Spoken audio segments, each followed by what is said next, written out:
നടി ശ്രീദേവിയുടെ ചരമവാർഷികത്തോടനുബന്ധിച്ച് ശ്രീദേവിയുടെ പ്രിയപ്പെട്ട സാരി ലേലം ചെയ്തു. ജീവകാരുണ്യ പ്രവർത്തനങ്ങൾക്കായി ഭർത്താവ് ബോണി കപൂറും കുടുംബവുമാണ് സാരി ലേലം ചെയ്തത്. സാരി 1,30,000 രൂപയ്ക്കാണ് ലേലം ചെയ്തത്. 40,000 രൂപയിൽ ആരംഭിച്ച ലേലമാണ് 1,30,000 രൂപയ്ക്ക് ഉറപ്പിച്ചിരിക്കുന്നത്. ചരമവാർഷികത്തോടനുബന്ധിച്ച് ഭർത്താവ് ബോണി കപൂറാണ് സാരി ലേലം ചെയ്തത്. ലേലത്തുക ജീവകാരുണ്യ പ്രവർത്തനങ്ങൾക്കായി വിനിയോഗിക്കുമെന്നാണ് ബോണി കപൂറും കുടുംബവും അറിയിച്ചിരിക്കുന്നത്. ബീയിങ് ഗോർജിയസ് വിത്ത് ശ്രീദേവി എന്ന പേരിലായിരുന്നു ലേലം നടന്നത്. സ്ത്രീകളുടെയും കുട്ടികളുടെയും ആരോഗ്യം, വിദ്യാഭ്യാസം, ഉന്നമനം എന്നീ മേഖലകളിൽ പ്രവർത്തിക്കുന്ന സന്നദ്ധ സംഘടനയായ കൺസേൺ ഇന്ത്യ ഫൗണ്ടേഷന് ബോണി കപൂർ ലേലത്തുക കൈമാറിയിട്ടുണ്ട്.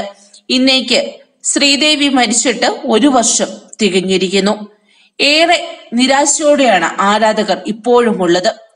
എല്ലാവർക്കും അത്രമേൽ പ്രിയപ്പെട്ട നടിയായിരുന്നു ശ്രീദേവി. കൂടുതൽ വാർത്തകൾക്കായി ഈ ചാനൽ സബ്സ്ക്രൈബ് ചെയ്യുക.